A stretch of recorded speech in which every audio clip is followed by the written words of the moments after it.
The side of the giant screens as Leicester City get us underway has actually been changed to the Queen's colours of purple and gold. So we're underway. You're listening to BBC Radio 5 Live, and the David Luiz lookalikes. So straight away you can envisage what Wout Faes looks like as he makes his debut at the heart of the Leicester City defence. As the ball is played back to Hugo Lloris, he'll slot in alongside Johnny Evans. As a Leicester City side that needs to stop conceding goals. Been extremely porous so far.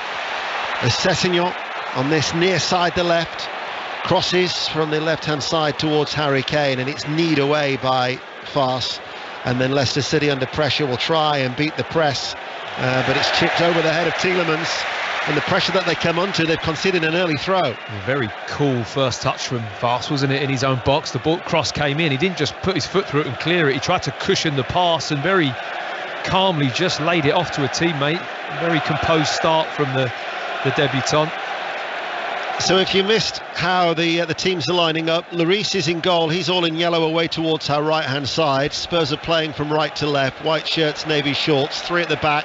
Longley, Dier, and then Sanchez. The wing-back, Sessegnon on the left. Perisic has switched to the right. Bentancur and Hotspur in the centre. And then Kulusevski, Kane and Richarlison. Leicester City have Danny Ward in goal. Back four of Castagne, Faes, Evans and Justin. And Ndidi, Tielemans, Dewsbury Hall, Barnes and Maddison. And Patson, Daka, Jamie Vardy still on the bench. Son dropped amongst the substitutes for a Leicester City side that is desperate to end this losing run. Ball stroked back by Sanchez, Dier, Hotspur even in the centre circle there. That forced Longley out towards this left-hand side. Richarlison's forward ball is blocked, and then Castagne plays the ball away, and Leicester City midway through their own half with Ndidi to Tielemans. I'll remind you of the key scores in the Football League.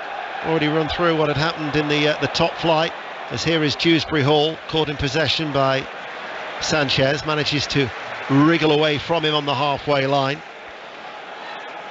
In Scotland, Rangers beat Dundee United by 2-1. Dundee United still bottom and winless. Rangers moved within 2 points of Celtic. Harry Kane picks up the ball for Spurs, runs forward. Harry Kane, edge of the area, and a combination of Ndidi and Evans stopped him. He's got an excellent scoring record against Leicester. Tielemans though caught in possession, and Sessegnon sends over the cross from the left. Already Sessegnon getting forward at every opportunity. That was great tackle from him on Tielemans. He just was very positive in his decision making early. Sessegnon stepped in, won the ball. One Spurs a throw in very high up the pitch. Hotspur round the corner to Kulusevski. Tielemans brings it away. Spurs are winning the ball back almost at every opportunity, but Maddison tries to spray it, cleared away by Sanchez. That wasn't the best touch. Straight to Daka, who then, was he caught by Perisic? The referee's played the advantage. Simon Hooper, Justin skips over a challenge, left hand side, goes down, and the referee has a look at it and gives a penalty. It was clumsy from Sanchez, who'd earlier actually committed a foul. The referee played the advantage on that occasion. Eric Dier having a word with Simon Hooper, the referee, but he had a good look at it and he's given a penalty kick. It's a calamitous passage of play from Davinson Sanchez and Perisic, actually, who dived in just beforehand and mistimed his tackle. But Sanchez, you're right, Deno, he would have got booked for that, I think. I think there's a real query on this one. Whether it's outside? Yeah, it's bang on the line. You're wide of the 18-yard box. It's going close to the goal line, and Sanchez goes to ground very early. And it's almost like James Justin is waiting for that contact. He knows he's coming. There's no need to slide in at this area. And I think he catches it on the line. Tielemans has placed the ball down on the spot. Jared Gillett is the VAR. But the penalty is about to be taken for Leicester City. Tielemans, who scored all 6 penalties for Leicester, but no more, as Hugo Lloris comes to Tottenham's rescue with a save low down towards his right-hand side, and it remains 0-0. Excellent save by Lloris. Absolutely cracking save. Hugo Lloris anticipated that brilliantly. He's done his homework. He read it so well. Tielemans, like you mentioned, usually so calm. He goes to the goalkeeper's right-hand side, but Lloris is already kind of anticipating his body weight shifting that way, and he gets down, makes a really strong save with his right hand. The drama isn't over. They're now checking to see whether the penalty needs to be retaken. Did he go early, Deno? If Hugo Lloris has moved early off his goal line. I said he anticipated it. It's almost like he went, I mean, from my perspective, he's gone very early, and I think if you look at the freeze frame, both feet have come off of the line as his body weight is going to the right, and it's going to be retaken. I mean, it was a great save, but he did go early. Spotted by VAR, penalty to be retaken. Tielemans again, away towards our right-hand side. Last time he went to the same side, he goes this time, but he beats Lloris. He's gone to the left. Lloris diving towards his right-hand side, couldn't get there, and the retaken penalty means that Youri Tielemans has maintained his 100% record at taking spot kicks for Leicester, and they lead 6 minutes in 1-0. Well, this is just what VAR brings, isn't it? It's the ups and downs, the elation of saving that penalty, all his teammates clapping, patting him on the back, and then all of a sudden the goal goes in. It's exactly the same penalty, executed better from Tielemans, it has to be said. It's a cleaner strike, it's more into the corner of the net, but it has to be said it's the right decision. Then when you look at the freeze frame, both feet are off that line before the ball is played. Jared Gillett, whose last, of course, time when he was at VAR was to incorrectly rule out that dramatic West Ham United equaliser at Chelsea. On this occasion, VAR working very, very well, spotting the encroachment, and Leicester City take full advantage, leading by a 1-0. Maddison. There is a history of goals between these two sides. The last 11 Premier League meetings have produced 48 goals, so take that to 49 now. Only one of the 105 league meetings you can now say has finished goalless between these two. As Tottenham, they're attacking. Perisic comes off the head. The mop of hair that is Wout Faes, and behind for a corner kick. So Spurs, after conceding late in Lisbon for those 2 goals in the Champions League, conceding early here in North London, behind by a 0-0. Kulusevski's going to take the corner kick for Spurs, far side to right, rolls it short. Perisic gives it back to Kulusevski, right corner of the area, plays in a diagonal ball. Harry Kane arriving at the far post. That lead from Leicester City didn't last long at all, and Harry Kane loves scoring against Leicester City. That's another one to add to his collection, and it's 1-1. Well, you have to applaud the quality from Kulusevski in the team today in the place of Son, and already he's produced a piece of real quality with his left foot. He goes short for the corner, it's nicely played, he gets it back, gets it onto his left foot, and he crosses a delightful ball into that back post area. It's on a plate for Harry Kane, but you have to ask question marks of Leicester. I mean, this is so Leicester-like, isn't it? Get that lead, then all of a sudden just concede a goal at the other end. It's poor marking, they're not doing their job. Castagne's not locked in with Harry Kane, he loses his position and he just drifts around the back of him. It's a simple tap-in for the Spurs captain.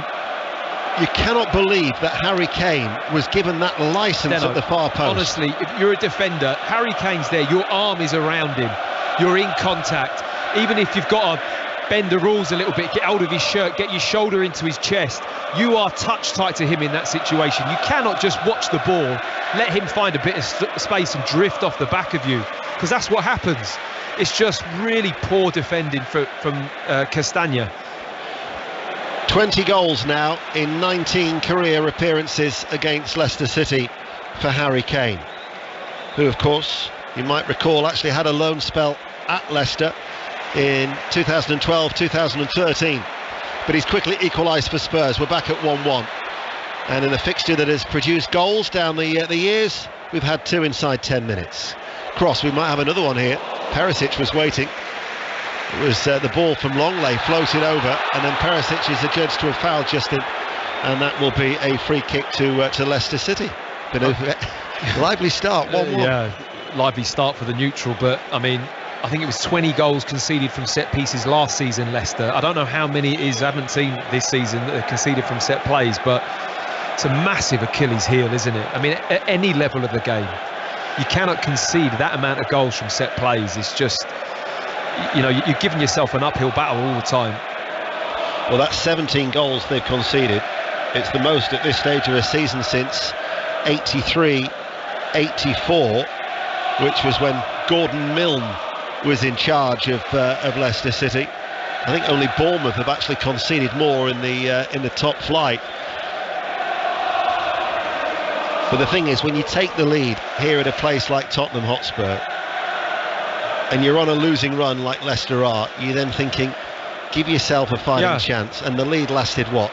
3 minutes, 2 minutes? If that, I mean, and a set piece as well, Deno. You know, you should be locking in and doing your job, taking responsibility. Bentancur to Richarlison. Bentancur has continued his run. Evans comes sliding across. Sessegnon wins it back, sends over the cross. Dewsbury Hall with a clearance just inside his penalty area. And Spurs, who are playing from right to left, get a throw on this near side, the left-hand side, that Harry Kane takes himself, and he goes back to Longley. I remember Longley playing against Leicester City in the Champions League for Sevilla. But he's arrived from Barcelona now as the French international, tall and lean with his short brown hair, up towards Richarlison. Little flick there, too sharp for Harry Kane, lost his balance, and it goes through to Wout Faes. Now to Evans, hits it forward off the chest of Dier, bounces away from Hotspur, helped out by Tielemans. Here is Maddison, shields the ball away from Sessegnon. Inside then to Dewsbury Hall, passes the ball out towards Barnes on the left-hand side. Down the penalty area side he goes, but blocked there by Perisic, helped out by Kulusevski. And Tottenham will clear back towards Sanchez. He'll be a little relieved, Sanchez, won't he? It was clumsy from him. He's got that in the locker though, hasn't he? Davinson Sanchez, to start a game and look a little bit rocky. You know, he's got a mistake, a bit of a miss. I mean, it was poor because there was 2 mistimed tackles, wasn't there? The first one was probably a yellow card. Referee played the advantage. And I think it was Perisic came in with a poor time tackle, didn't get there, and then recovering from the first one, Sanchez then comes back and concedes the penalty. It was a real calamitous passage of play. Sessegnon, that's the voice of Matt Upson, who's with us here on BBC Radio 5 Live as Richarlison curls the ball out towards Perisic. Perisic running forward. Perisic enters the penalty area onto his left foot, feeling for handball as the block came in from Ndidi. And Justin will play the ball out of defence, and the interception from Sanchez. I mean, that just opened up there, didn't it? Ball given away, back towards Dier. Bentancur gets back at him and gets a good block challenge in. And Hotspur now in the midfield, links up with Bentancur. Hotspur now to Richarlison, finds an area of space, just overhits it and shows too much of the ball to Evans, who says slow down to Ndidi, who passes the ball forward, laid off by Dier. Now to Maddison, central area, 10 yards forward of the centre circle on BBC Radio 5 Live, 13 and a half minutes played, 1-1. I'm starting to see why this fixture's brought so many goals over the... How open is it? I mean, just then, Dier elects to shoot. It was such a poor choice. Maddison is in so much space on the... If you just got to slide him the ball, he's in. And prior to that, nobody was going to come and pressure Perisic for Spurs, and he nearly scores as well. I mean, already in this game, there's not been that much quality football played in terms of opening teams up. It's just been too easy for both teams to create chances. Well, it is a game where you talk about goals. Your final appearance in the Premier League was in this fixture, and that was goals. There were 7 that day. Got me thinking there, don't I? Yeah, I remember. 21st of March. Yeah. I came off at half-time with a hamstring, I think. Wasn't the end of your career, I was done then, I was done. You went on to make 7 more appearances for MK Dons. Yeah. It's close enough to the end. The ball is played inside. Harry Kane scored a hat-trick that day. Spurs won 4-3. Weren't we like 3-0 down or something, and then had a little bit of a I went off and we came back into it. I'll check those details out. Yeah, I think it was, if I remember rightly. Here is Fars, slowed down a little bit now in terms of the tempo. Still 1-1, 15 minutes played. Fars out to that far side to Justin. Back with Fars once again. I think it was Carl Walker that finished me off then. He ran past me once and that was it. Well, he's still got the electrifying pace, if it makes you feel any better. Here is Castagnier to Tielemans, inside. Maddison comes back onto his right foot, plays it short to the right corner of the area. Tielemans with a cross, claimed by Lloris. Good claim as well, confident. Very good. Read it well, got out, got high amongst the bodies. It's what you want from your goalkeeper. Come and take command the box. He did that well. Kulusevski held up by Justin. Kulusevski's still going, right corner of the area, back to Harry Kane. Harry Kane drags the ball but only into the path of Evans, and then the clearance falls to Hotspur, who hits it, central position, about just under 30 yards out, right-footed, couldn't keep it down, and out for a goal kick, and it remains Tottenham Hotspur 1, Leicester City 1. Well, Kulusevski's fuming that Hojbjerg didn't find him with a pass there. He has started the game well, hasn't he, Kulusevski? He's a player who at the moment looks to be brimming with confidence. When he gets the ball, he's very comfortable going at defenders. He's releasing the ball. I think that's the biggest thing that's changed in his game. A lot of players like him who are good dribblers and can take players on, then the releasing of the ball, they hold on to it for too long, but he's being very collective with the way he plays and really trying to lay other players in and share the ball at the right moment. He's looking good for Tottenham. He's been a substitute in the last 3 games, but starting tonight, and it's Son who makes way. 17 minutes played, 1 apiece, which was the same scoreline as how it finished at St James's Park. We'll have reaction of Newcastle Bournemouth for you at half-time. Wolves 0, Manchester City 3 was the lunchtime game in the top flight. Perisic over the halfway line for Spurs, white shirts, navy shorts, still clear blue skies above the Tottenham Hotspur Stadium. Dier, Langley hits it forward, leaping to head it away was Johnny Evans. A lot of space for Tielemans to pick up the ball for Leicester City. Back with Ndidi, and now with Maddison on the halfway line. Maddison slides it in along the ground. Daka looks for the run off that left touch line by Barnes, partially cleared by Spurs. Back out towards Daka, left hand side of the penalty area, dances around the ball, plays it back. Maddison retrieves it. Maddison will shoot, took a bit of a deflection, struck the chest of Longley, and Bentancur towards Richarlison, who will now run forward midway through his own half on this near side. Antonio Conte watching on, caught in possession, but the applause from the Tottenham head coach. Now with Dewsbury Hall forward of the centre circle. Justin joins the attack, passes the ball to Johnny Evans, and with the exception of Wout Faes, every outfield player is in the Tottenham half as we look towards our right hand side. There's been some nice attacking play from Leicester though. The interchange of the front 3, Harvey Barnes coming off that line really well. We know Maddison likes to come in and find that space, and a couple of times Daka's come short, and I think Dier, Sanchez, Longley not quite sure as to whether or not they need to go or stay, and they're moving them around at times, the Leicester front 3, with some really nice movement. Dewsbury Hall gives the ball away. Kulusevski on that far side, the right. Sanchez plays a diagonal ball forward. Bentancur loses it. Just too many blue shirts around him in the midfield. Now with Dewsbury Hall to Maddison. Maddison shapes to shoot. Block comes in from Longley, and Ndidi gives it away. Retrieved back though by Harvey Barnes. Leicester just trying to cause Spurs a few problems, primarily down that far side. It seems to have stayed out as the referee ducks, and now they switch it to the right, and Castagnier couldn't keep the ball in play. As we made our way towards the concourse, did you notice what track of music was being played as we made our way to our commentary position here today? No. It was Adele. Oh. And for my sins, I've been roped into a cameo role on... No, definitely not singing.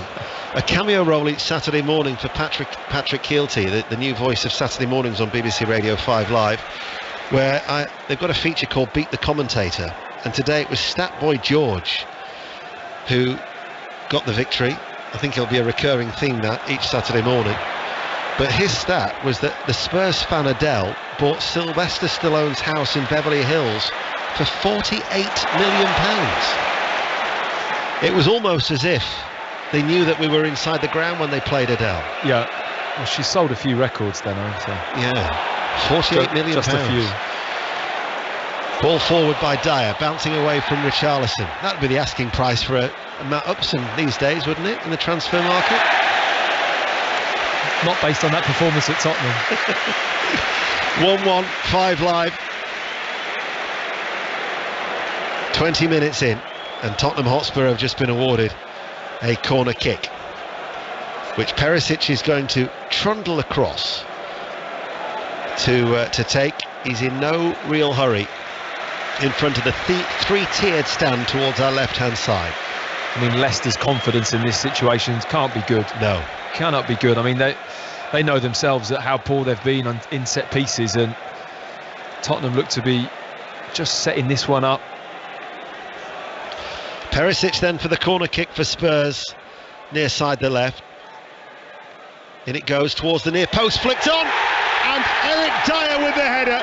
And Leicester City once again found wanting at a set piece, and Tottenham Hotspur have come from behind, and Eric Dier's second goal of the season, celebrating his England call-up with a goal. Spurs 2, Leicester City 1. Well, I don't really know what you need to say about Leicester on this set piece, to be honest. I mean, Eric Dier makes a decent run. It's a nice delivery into that near post area.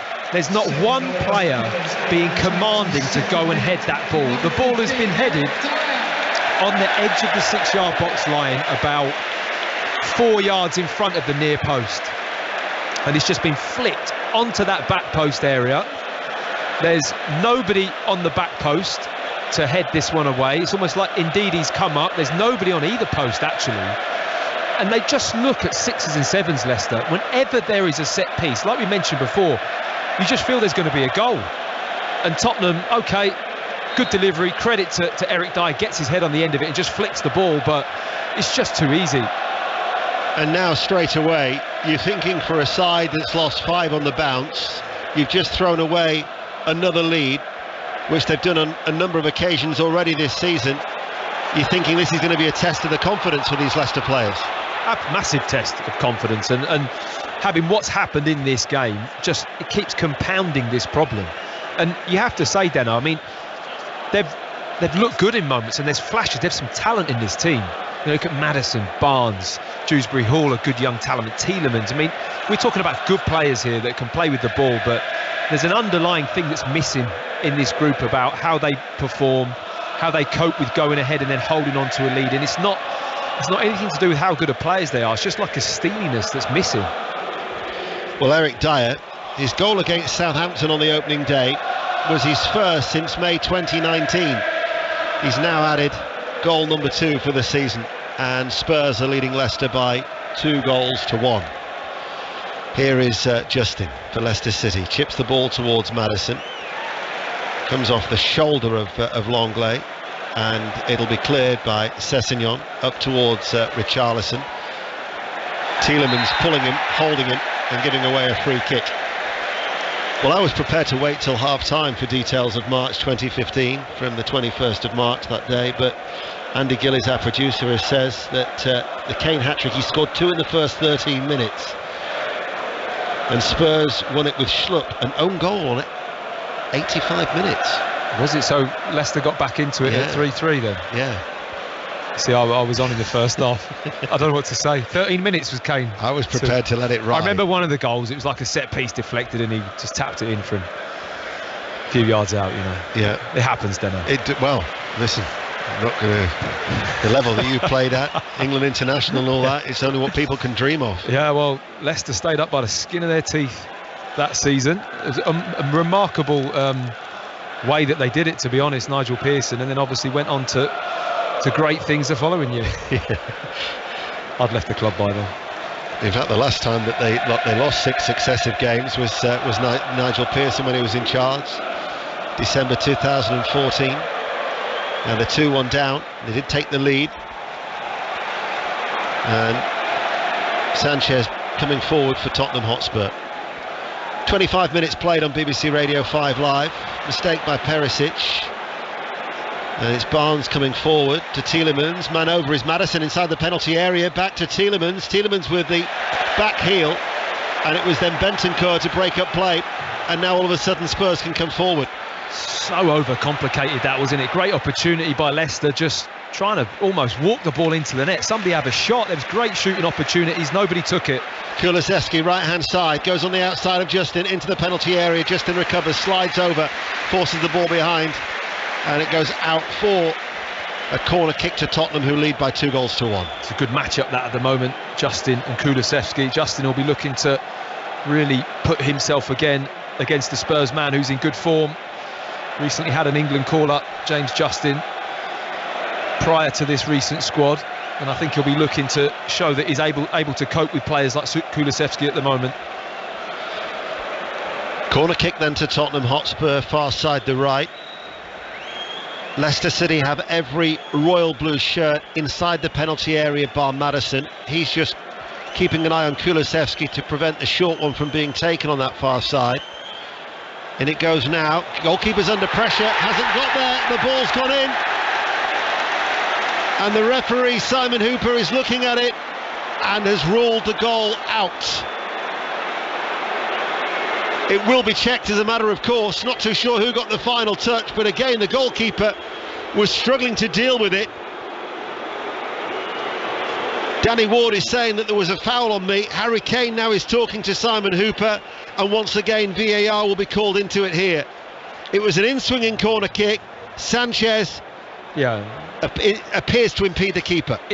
It's going to be given as a foul, but it's starting to get a bit ridiculous, isn't it, in terms of the ball actually goes off Ndidi's hand.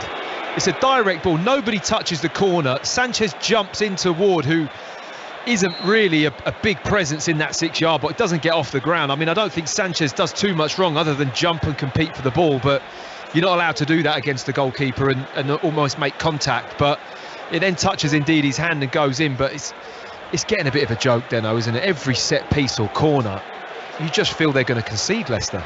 It seemed that his left arm was across the two arms of Ward, who's trying to catch the ball. It was, but don't you think that Ward's slow in getting up and dealing with that? So almost Sanchez has got the drop of him, jumped earlier, and the goalkeeper's not up and big and high in the air, and Sanchez just kind of knocks him a little bit. And yes, there is contact, and I think it was always going to get given as a foul, but the point I'm making is it's not confident, dominant defending at set pieces, is it, by the outfield players or the goalkeeper.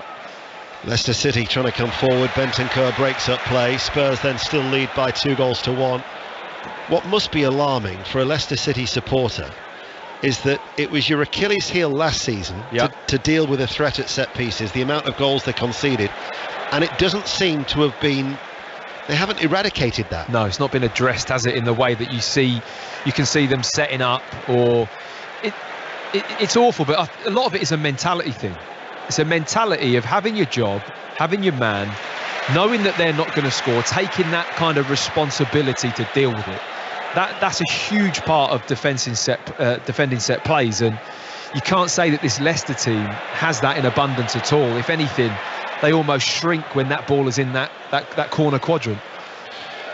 Longley back to Hotspur outside the centre circle of the Tottenham Hotspur half. Sanchez plays it forward. Kulusevski just finds an area of space there in between the lines, but then he passes the ball and gives it away towards Wout Faes, stepping out of defence. Now the ball is played towards Dier, and Dier coming forward now here, and he takes it on early. I think he was aware that Sanchez was running towards him, but he shoots even before he enters the penalty area, and it was a comfortable save in the end for Hugo Lloris. 2 on Tottenham.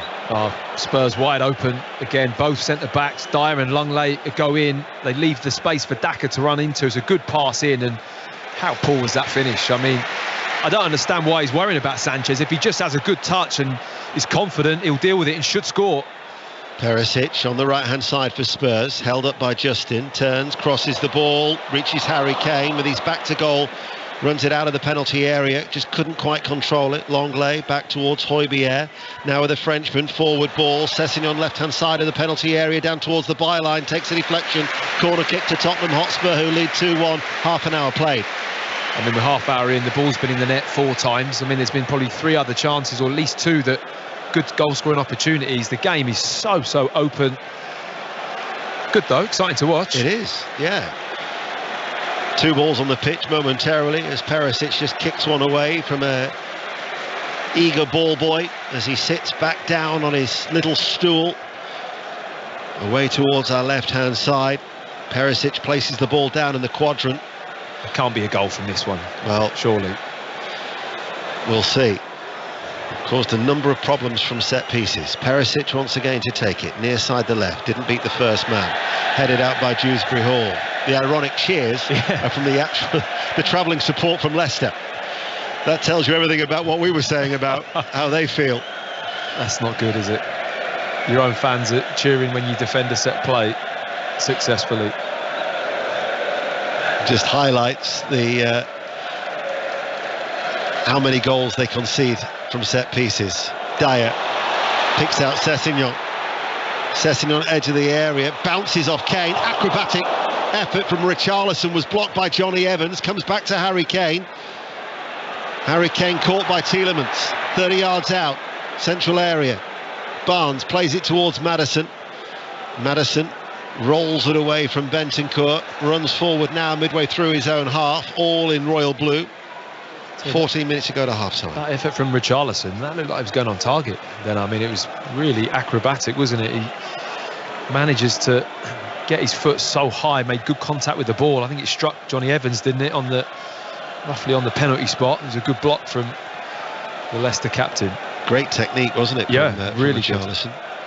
Scored 2 goals against Marseille, but he's looking to open up his account for Tottenham Hotspur in the Premier League. 13 minutes to go to half-time. Antonio Conte still patrolling that technical area and barking out the orders and pointing here and there with his right hand and then his left hand as Tielemans goes back towards Johnny Evans. For Leicester City, they've kept 1 clean sheet now in their last 30 away games in the Premier League. The Leicester City side, bottom of the Premier League. Evans, forward ball. Tielemans turns outside the centre circle in the Spurs half. Maddison, short diagonal ball, plays it back, gets it. The return ball from Castagnier. He wants Vars to come forward.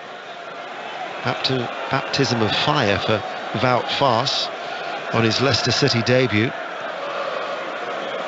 As the ball from Justin. Spurs seem quite content for Leicester to have the ball here in this middle third, then towards Maddison. About 10 yards in from the right touch line. And now with Faes once more. Justin had made a run. Faes though waits, goes back towards Evans. Both fullbacks actually pushed on quite high from Leicester City, but they're being patient without really going anywhere. Now it's with Faes through the middle towards Tielemans, and Dewsbury Hall was quickly squeezed out of the play, and now Tottenham decide to push on out. Well, the Spurs are definitely more vulnerable when they're higher up the pitch, for sure. I mean, Leicester, great counter-attacking team, like to play over the top, and the 2 chances, well, certainly the Daka one, was when they're high, they don't win the ball and the space is there, and you know, Dier's not too comfortable in that situation, but when he's deep and it's in front of him, he copes with it well.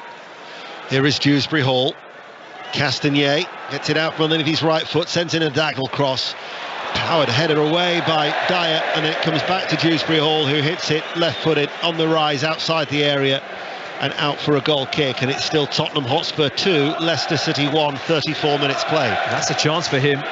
Dewsbury Hall just ricocheted onto him on his left foot, and his left foot is better than that. He's got a brilliant strike, as we've seen already this season, with his left foot, and he just cuts across that ball. Doesn't strike it that cleanly. If he keeps it low, he's got a real chance of scoring. Leicester City's player of the season last year. Here is Maddison, edge of the area, out to Tielemans, right-hand side, back towards Maddison. Richarlison running back with the interception. Slice clearance somewhat by Sessegnon, headed forward by Vars, and it runs through to Hugo Lloris. Dewsbury Hall certainly did well in that loan spell at Luton Town. 40 appearances and 3 goals during his time at Luton, who I noticed today beat Blackburn Rovers, who were third, by 2-0. And Sheffield United going extremely well under Paul Heckingbottom. 3 points clear now after a 2-0 win at Deepdale, when Norwich City drew 1-1 with West Bromwich Albion. They still remain second. Dewsbury Hall, Tielemans. 10 minutes to go to half-time on BBC Radio 5 Live.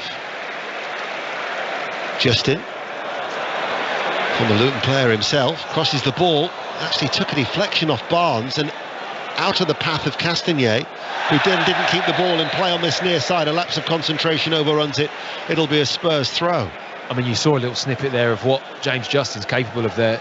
He literally knocked the ball and ran around Perisic. Great turn of pace. He's a really explosive player on that left side and whipped in a really good cross with his left foot. I mean, Leicester do look dangerous, don't they? They've got they've got these exciting players at times that really do come into the game. They've got nice movement. There's passages of play that are lovely.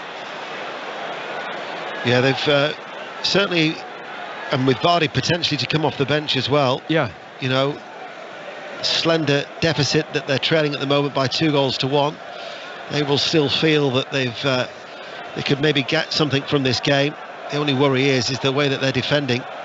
You would particularly worry as Castagnet sends over a cross. Good header away by Sanchez. Dewsbury Hall comes back to Barnes, but he was surely coming back from an offside position, and indeed the flag is raised and he's curled it over the top and out for a goal kick. In League One, it remains very much the case of as it was with the top four, no change, thanks to late equalisers for Sheffield Wednesday and Portsmouth. So Sheffield Wednesday 2, Ipswich 2, Ipswich still unbeaten, still top, Portsmouth 2, Plymouth 2, Portsmouth second and still unbeaten. And Burton and Morecambe got their first wins of the season, Burton winning away at Exeter and Morecambe away at Forest Green. And in League 2, Leyton Orient 4 points clear after a 1-0 win over Walsall. Stevenage lost at Valley Parade. Andy Cook wants to again in amongst the goals for Bradford City. Mark Hughes' Bradford City winning 3-0 against Stevenage, and Barrow moves second after a 2-0 win at Newport. Pete Wild doing an excellent job since he's taken charge there for Barrow. 8 minutes to go to half-time. You're listening to BBC Radio 5 Live. Spurs lead 2-1. Maddison's forward ball headed away by Sanchez. Hotspur holds off the challenge of Dewsbury Hall. Danish international now to Longley outside his own penalty area. Dier's clearance was low, straight towards Ndidi. Dewsbury Hall coming forward, given away cheaply by Barnes for Leicester City, straight to Perisic, but Leicester win the ball back. Maddison dispossessing Hotspur, edge of the area, back towards Dewsbury Hall. Sanchez gets the foot into the challenge. Ndidi with a drive, right-footed, always on the rise. Goal kick, 2-1 Tottenham. Well, Harry Kane just gesturing to his teammates to calm down with the ball. I mean, Leicester, I feel, last 10 minutes have really had control of this game. They're probing, some nice passages of play. They've had a few efforts on goal, and if they'd have just released the ball earlier 1 or 2 times, definite goal scoring opportunities. And Tottenham are on the back foot since they've scored their second goal, and Leicester looking good value in this game. 7 minutes to go to half-time. Spurs still lead 2-1. Fast gets there before Harry Kane. Harry Kane, though, now with the ball at his feet on the halfway line on that right-hand side, switches play to Sessegnon. Longley comes on the overlap. Sessegnon tries to play it forward, blocked by the knees of Tielemans, and Leicester City now on the counter-attack with Daka, but they've got Dier and Sanchez back to thwart that run. Waits for the supporting shirts in the royal blue. Maddison to Dewsbury Hall. Justin jogging on his outside. Here he is, the England international, left corner of the area, back towards Barnes, plays the ball short and inside. Maddison plays it back out to Dewsbury Hall. Spurs sitting deep. Maddison looking to create, and Ndidi back in his midfield role goes back to Evans. Spurs sitting in there. You can feel the crowd's frustration with Tottenham Hotspur sitting as deep as they are. But do you see, like, when they got high, they were really vulnerable. You know, they had to get shirts back in because they're high up the pitch, and when Leicester win it, the pitch is so open. I'm not too sure about Bentancur in the middle for Tottenham at the moment. He's kind of in between players out of possession. He's not winning anything in terms of second ball or tackling. He's pressing tight, high up the pitch now. But they just seem to be able, Leicester, if they win the ball and it pops into midfield, they get the head up and there's a pass on to hurt Tottenham over the top if they get too high. So they're almost safer sitting back. I know the fans are frustrated there at home, but it's harder for Leicester to break down.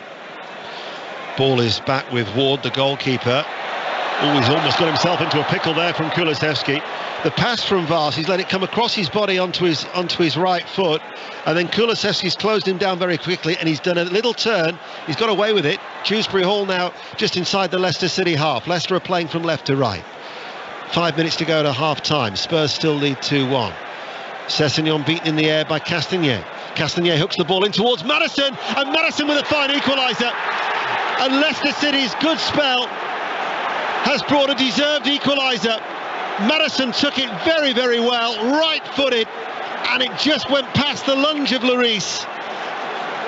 And it's Tottenham Hotspur 2, Leicester City 2.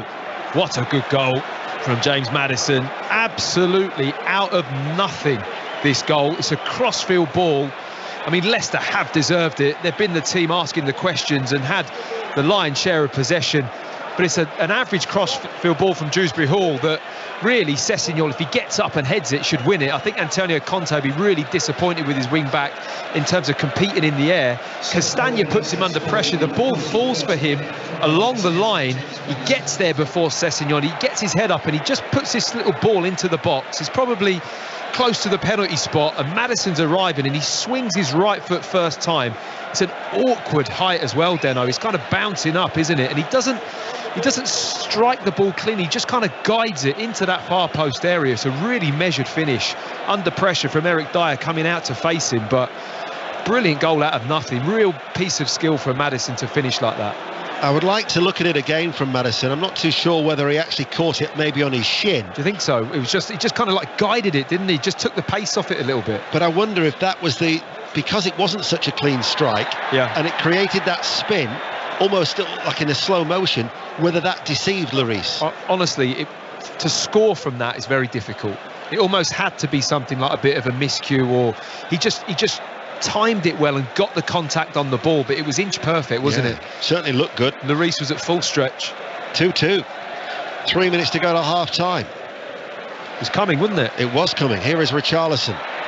Foul just hauled down by Ndidi. Simon Hooper, the bald-headed referee, is just going to call Ndidi towards him, and he's just pointing out in various areas of the pitch, be careful, persistent offending, the next time you might be in trouble. Yeah, it's a good chat from the referee. Cynical defending from Ndidi, knew exactly what he's doing, and I think he's well aware that anymore he'll be yellow carded. I think he's refereed the game well so far, hasn't he? Played the advantage earlier on, which led to the Leicester penalty. Yeah, I agree. Free kick then to Tottenham Hotspur, 2-2. 2.5 minutes to go to half-time on 5 Live. And it's going to be Perisic to take it. It's arcs its way in, off the crossbar from Sanchez header. Danny Ward was beaten. Sanchez then bundled to the floor. Spurs supporters rather than the players are appealing for a penalty. Kulusevski right hand side, down towards the corner flag, he's forced away, shepherded away from danger by 2 Leicester players. Justin will bring the ball clear. Sanchez now appeals to the referee, Simon Hooper. Well, I was going to say this is a set piece though, Deno, and honestly, I'm not sure if anyone in the Leicester team wants to head the ball at the moment. Tottenham are getting the first contact on everything. It's a good in-swinging free kick, but Sanchez gets up above Ndidi. It's a good glancing header, and it's actually a really good save from Ward with his right arm. He just tips it onto the crossbar, but another example of Spurs having better anticipation, desire, physicality to go and head the ball in the opposition box, and Leicester just aren't competitive. I know a number of scouts, and with their beady eyes they never miss anything, but the scouts of Forest and Bournemouth and Crystal Palace will be doing their homework on Leicester for the games after the international break, as here is Maddison. Maddison scoops his effort wide.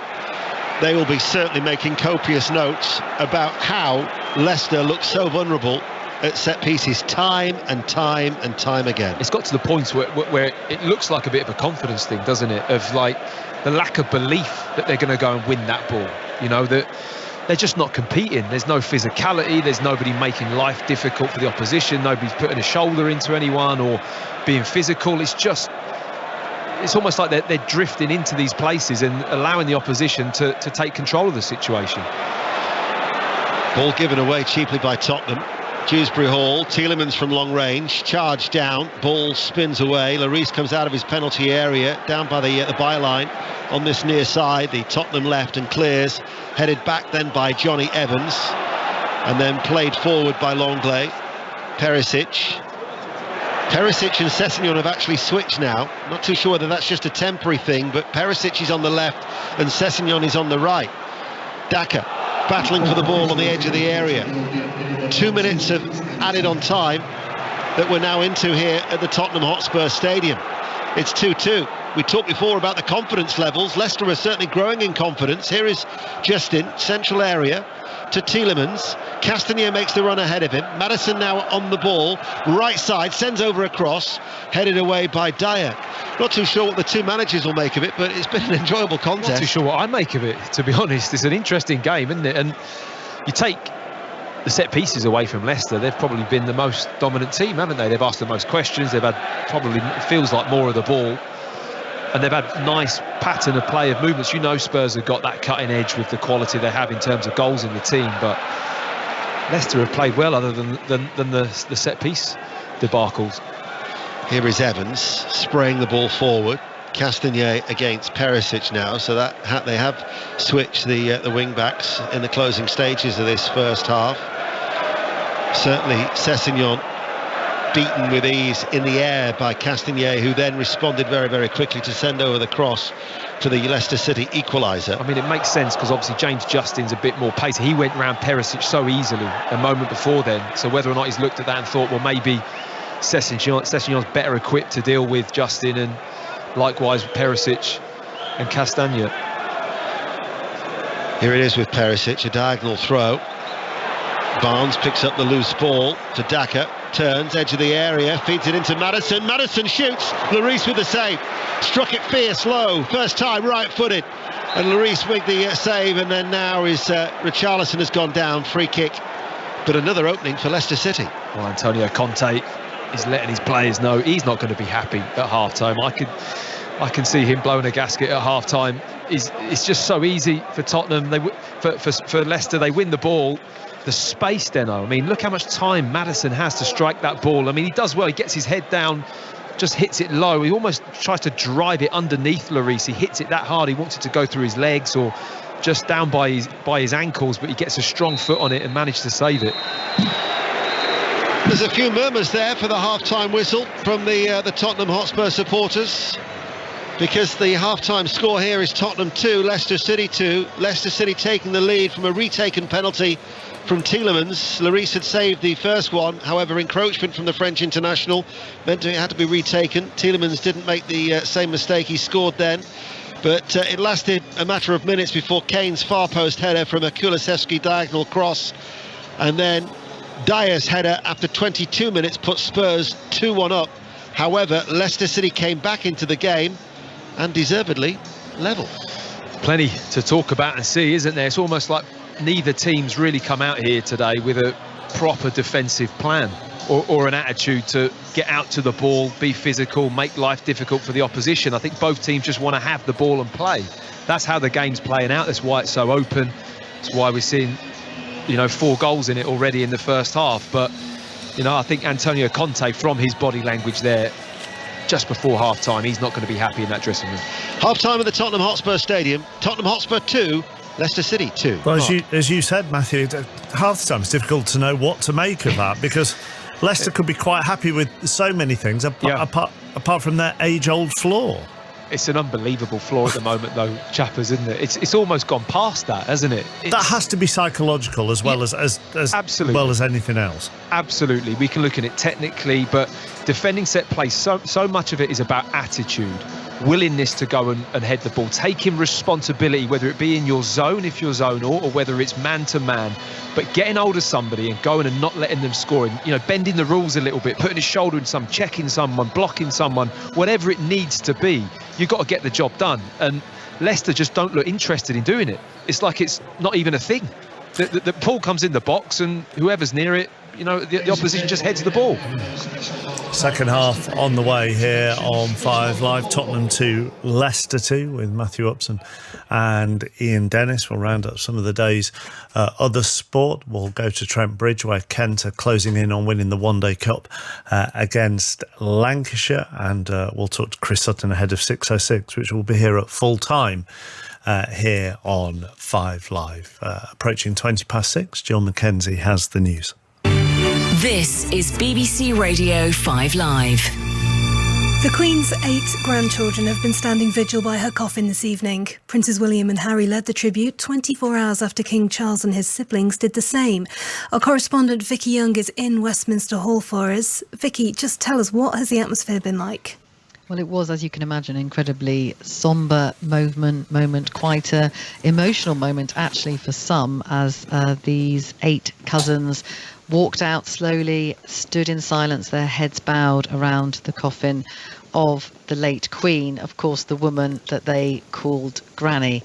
As you say, it was Prince William, the Prince of Wales, who led them out, his cousins, with Prince Harry with him as well. Now, the Duke of Sussex, of course, is no longer a working royal, but at the King's request, he had permission to wear military uniform to honour his grandmother.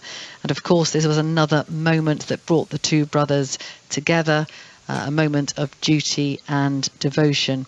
Princess Anne's children too, Peter Phillips and Zara Tindall, they all stood there motionless, with their heads bowed as members of the public walked past. Princesses Beatrice and Eugenie too. And of course, the members of the public are still allowed to file past. So for them, many of them, of course, have queued for, well, all night in some cases, hours and hours and hours. And they walked into this magnificent building, and then before them, they saw these 8 cousins who have really created a modern version of a vigil that was first carried out in 1936. Now, of course, then there's no question of women taking part. Very different today as this younger generation took part. And as I said, quite emotional for some. Sophie Wessex was watching as the youngest participants, her children, Lady Louise Windsor and James Viscount Severn, who's just 14, she was crying. We saw her take out her handkerchief and dab the tears away as she watched them, all of them, pay tribute to the late Queen, their grandmother. Quite a moment. Vicky, thank you very much. The current waiting time for people waiting to see the Queen's lying in state is 12.5 hours, and the government has permanently closed the accessible queue, saying all the time slots have now been taken. BBC 5 Live. Available now from 5 Live on BBC Sounds. Must watch. Scott Bryan, Hayley Campbell and Nahal Arthanaika with your weekly guide to the best and worst in new TV. Teach Me a Lesson. Greg James and Bella Mackey learn fascinating and fun facts from some of Britain's most inspiring teachers. And Ask Martin Lewis. Money-saving expert Martin Lewis answers your financial questions. Listen to the best of 5 Live on the BBC Sounds app. This is BBC Radio 5 Live. It's Tottenham 2, Leicester 2 at half-time in the Premier League. Second half on the way here on 5 Live on Sports Extra at the moment. The one-day cup final between Lancashire and Kent. Lancashire need 30 off 14 balls in the early hours. Well, not in the early hours, virtually tomorrow morning on Sports Extra from 5 a.m. We've got boxing commentary for you. Canelo Alvarez against Gennady Golovkin in a super middleweight title bout in Las Vegas. Former super featherweight champion Barry Jones, part of the commentary team, and joins us now. Big fight, this? As big as it gets, Mac. It literally is as big as it gets. It was the first two were probably the most exciting fights I've been live at. I have to say, they were just steeped in quality, excitement, everything you want from a fight, except for a knockdown, which is quite unique in a fight of that magnitude. But they were great. I think very rare in boxing history do you get two elite fighters' careers collide at their peaks.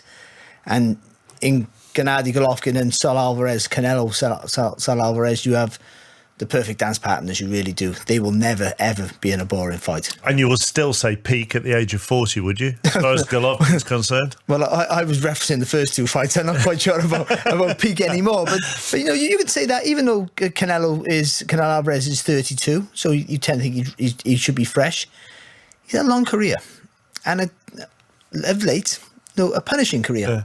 So there's no guarantee that he's at his peak either. But you do tend to think that age and also inactivity in Golovkin's side might be a factor here. He's had, since they boxed in September 2018 in the rematch, which Canelo won, Golovkin's only had 4 fights at lower level, but Canelo has had 8 fights. And that could be a big difference. It's a huge difference. And not only 8 fights, a better calibre of opposition. He's unified the super middleweight division, if I get my words out, unified that in 11 months, which is quite phenomenal. So even though he lost his last fight, and that might be a factor also, that he's coming off a loss for the first time since Floyd Mayweather in 2013. Except for that, you'd have to make him a huge favourite in a fight that's still going to be an exciting fight to watch. Right, it starts. Our coverage starts around 5 a.m, so go and get some sleep. Thank you. Barry Jones, part of our commentary team for Canelo Golovkin, and that is at 5 a.m. That gets underway. Let's go to Trent Bridge, where Kent, Melissa Story, should win this. They should. It's 281 for 9, 26 needed off 11 balls. It's looking like it will be an enthralling victory for Kent, and a fairy tale finish for Kent's Darren Stevens, who may become the oldest player to be on the winning side in domestic one-day cup. There was 72 runs scored by the Lancashire captain Keaton Jennings, 72 from Stephen Croft, but 3 wickets apiece for the Kent opening bowlers. An exceptional fielding from Kent means it will be a very big ask for Lancashire to rescue it from here. So 26 needed off 11. St Helens beat Salford 19-12 earlier this afternoon to make it through to Super League's grand final next Saturday, where they'll take on Leeds Rhinos. Here's the Saints coach, Christian Wolfe. They're an outstanding group. I've sung their praises plenty of times, and as I said, they're just an outstanding group. They're an outstanding group to work with. They all want to win. They all want to work hard. They all want to put themselves in these positions, and I just think you're seeing that again today. Salford were great. They played well, and they really challenged us and really put us under pressure at different times, but this group were never going to lose, and they were just going to stay in the fight until they came away with the win, and that's exactly what they did. And we'll have full commentary of next week's grand final here on 5 Live. As far as the day's 2 big races were concerned, Summergand won the Ayr Gold Cup. Sakhir won the Mill Reef Stakes at Newbury by 3.5 lengths. In the Premier League today, Manchester City went top of the table with a lunchtime win at Molineux. They won 3-0. Grealish, Haaland and Foden with the goals. In the only 3 o'clock game, finished Newcastle 1, Bournemouth 1. Bournemouth taking the lead through Philip Billing. Alexander Isak scoring from the penalty spot to equalise for Newcastle. Here's Bournemouth's caretaker manager Gary O'Neill with Guy Mowbray. Well, Gary, how satisfying does that feel for you? Yeah, it's a good point for us. It's obviously a tough place to come. Boys stood up. I am a little bit disappointed with the penalty, but yeah, we'd obviously take a point before you come here to win, but a point's a good result here. So pleased the boys got something out of it, because they put in a hell of a shift. 3 games without defeat. Are you seeing the team grow with every game? They're certainly showing spirit with every single match. Yeah, they'll show spirit. They'll show spirit every game. It's just such a tough league that we just reset. You just reset. That this game as of tomorrow means nothing now, and we have to reset and get ready to go in the next one, because this one won't help you in the next one. The next one's going to start at 0-0 again, and we have to go. So yeah, just delighted for the lads and everyone, really, the fans. That's a hell of a long way to come, and stuck high up there in the sky. Big support from them, so just delighted. Just saw your bit of interaction with the fans. How good does that make you feel when you can hear them giving Gary give us a wave from way up high? Yeah, you just have to make sure you hear them and you respond, because you don't want to be rude when they've travelled the length of the country and started singing your name. So yeah, we appreciate it. Not more for the boys than me, to be honest. The boys need them in those tough times when they're digging in and balls are coming in the box and they've emptied the tank. So yeah, the fans really helped them. That's Gary O'Neill. Here's Eddie Howe. Well, I think the bit was missing today was the goals, the finish. I mean, it's very similar to Crystal Palace, without probably as good a performance and without maybe the clear-cut chances we created that day, but certainly enough of the ball, certainly enough of pressure around their box. But yeah, our final decision, our final action, I thought was disappointing today. It's certainly something we need to work on. It's something we have worked on, especially in preparation for the game, because how they set up was no surprise to us, and it was up to us to break it down. Yeah, you called it pre-match, saying they would be difficult to break down. Is there anything you could have changed, or anything more the players could have done, maybe from the sides, to break them through? Well, I think certainly the end passage of the game, the last 20-25 minutes, we needed to show more patience. We ended up getting desperate and shooting from all sorts of ranges, which plays into their hands, really. So we needed to be calm, have a cool head, and keep working the ball and keep creating pressure and keep that momentum up. First half, we probably let them off the hook in terms of breaking up play ourselves, needless free kicks, and those stoppages, they were what they wanted. So we got a lot to reflect on, I think. Kent have beaten Lancashire in the One Day Cup at Trent Bridge. Match of the day, 10:50 tonight on BBC One on the monitor in front of me. Son is just going through a fairly vigorous warm-up, which is good news for your fantasy team, Chris Sutton. It absolutely is good news for my fantasy team. Yeah, I had him in. Conte got it wrong leaving him out, and I hope he proves Conte wrong in the second half. Well, they've scored two. Yeah, well, why is Conte bringing him on then? I mean, it's tailor-made, isn't it, for Son? But I've been really disappointed with Spurs, though. This season, I thought that they would, I'm not saying push Manchester City, but I think they've got points on the board, but I don't think the performances have been there. And from Leicester's point of view, they've performed very well in the first half. Just the set pieces. They've got a new set piece coach, haven't they? Well, it's maybe really maybe it takes time for him to work his magic. I think so, yeah. You talk about Tottenham pushing Manchester City. Can anybody push Manchester City? It just doesn't look that way. It looks like a one-horse race, and Haaland has just taken the Premier League by storm, hasn't he? And I suppose we'll put that question out there to the punters. Can anybody stop Manchester City? I know Robbie doesn't think they can, and I'm sort of agreeing with him a little bit. Want to hear from Nottingham Forest fans. They've lost 4 on the spin, spent an absolute fortune. They're not gelling. Has Steven Gerrard turned a corner with Aston Villa? Ivan Toney called up to the England squad. Does he deserve the call up? And James Maddison, brilliant goal in the first half there. I suppose there'll be a lot of people thinking that James Maddison should have gotten the nod from Gareth Southgate. Well, he can't pick everybody, can he? He can't, but Maddison's in, he's been in excellent form all season. And I suppose you look at, some of the other midfielders, Mason Mount, has he really performed? Would you have Maddison in ahead of Mount? I know Southgate likes Mason Mount, but Maddison must be pushing. 08085 909 693 to talk to Chris and Robbie. They'll be along at the end of the second half from the Tottenham Stadium. 2-2 at the break. Let's return to Matthew Upson and Ian Dennis. Thanks, Mark.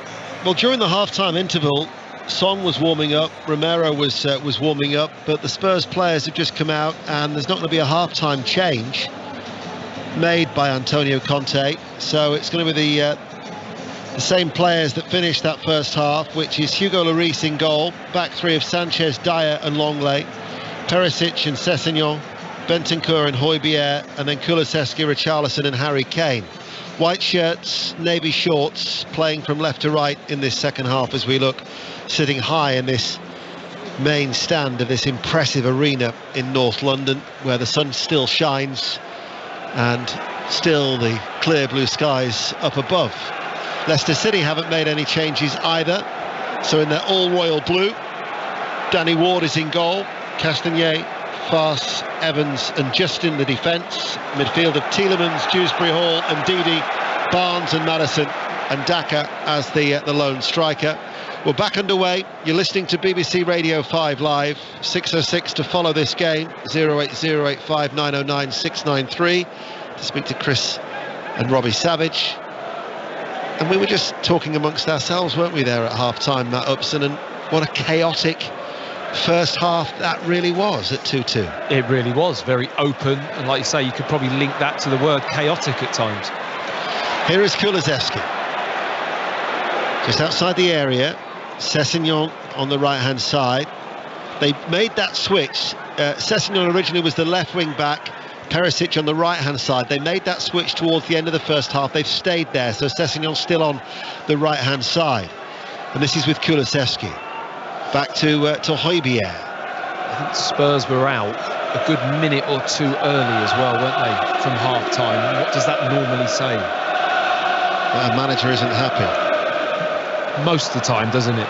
Get out there. I've said my piece. Well, let's see what they can do. Brendan Rodgers with in his dark suit on the edge of that technical area. We had a minute's silence ahead of the game, just as a reminder that on 70 minutes fans are being invited to applaud to mark the Queen's 70-year reign, as Gary Mabbott was out at half-time talking about his memories as Bentancur has won the ball from Ndidi. Bentancur goes on, and Bentancur to score. It's his first goal for Tottenham Hotspur. He robbed Ndidi and then really made him pay with a low right-footed shot that clipped the inside of the right-hand post. And 2 minutes into the second half, Spurs are back in front at 3-2.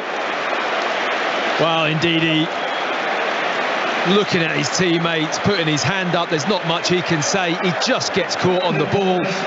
He receives it in the centre of the park from Johnny Evans, I think it is, and he's so square on. He's not on the half turn. He hasn't checked his shoulder. He's got no idea of what's around him.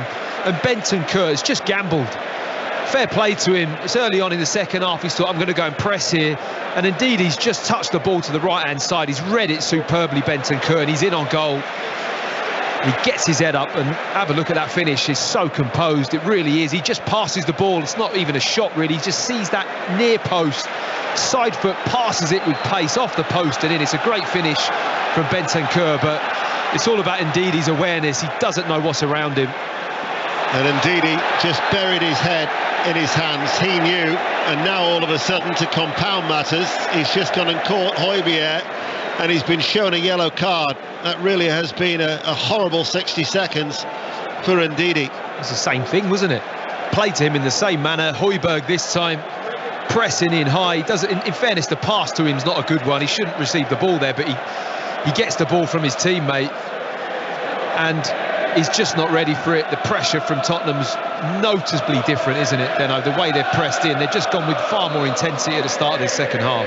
Harry Kane with a free kick. He floats it forward. Sessegnon right-hand side of the penalty area. Great noise inside the Tottenham Hotspur Stadium. Bentancur's first goal for Tottenham Hotspur. His first goal in 119 club appearances. His last goal was Juventus against Roma in January 2020. As Eric Dier spreads play out to Perisic. First time layoff. Richarlison, edge of the area. Richarlison passes the ball. Hojbjerg steadies himself. Hojbjerg back towards Kulusevski, edge of the box, right-footed, couldn't keep it down. Out for a goal kick. Spurs lead 3-2. Well, what you expect from Spurs really at home. The start of this second half, far more intensity, bit more purpose. Players getting forward, better passing of the ball. It's a great pass from Eric Dier initially. It just split the play, really big diagonal out wide. First time ball from Perisic, and Richarlison was in business, and that's the kind of speed that Tottenham need to move the ball. It is a wonderful stadium, this Tottenham Hotspur ground here, and the hospitality as well, just for your paying punter. I'm not talking about the prawn sandwich brigade, but as a result, a number of the supporters who no doubt were enjoying the hospitality on the vast concourses are still filing their way down the gangways or filing their way up the gangways to take their respective seats, so they would have missed that goal. They won't want to miss this one. Spurs are attacking again. Kulusevski. Right hand side of the penalty area, back with Hojbjerg. Kulusevski level with the penalty box, right corner. Hojbjerg plays it in low. Richarlison with his back to goal, tries to get Sessegnon in. Sessegnon cuts the ball back, appealing for handball there from the cutback of Sessegnon. Leicester get it away. Kulusevski though back right corner once more, onto his left foot, shoots, takes a deflection, headed away then by Evans. Good header out. Dewsbury Hall stumbles, and Bentancur picks it back up, and Spurs are looking to remain very much on the front foot. Harry Kane makes the run in behind, left-hand side, enters the penalty area, down towards the byline. Good strength from Harry Kane. Harry Kane still going, wins a corner. He's done well against two Leicester players. Well, this is more the start that I'm sure the Leicester players would have been expecting to face at this stadium. But it's taken till after half-time for Spurs to really come out and play with a bit of dominance and force behind them. You can tell they've had probably some harsh words from Antonio Conte, but they've come out in this second half and really got a stranglehold of the game.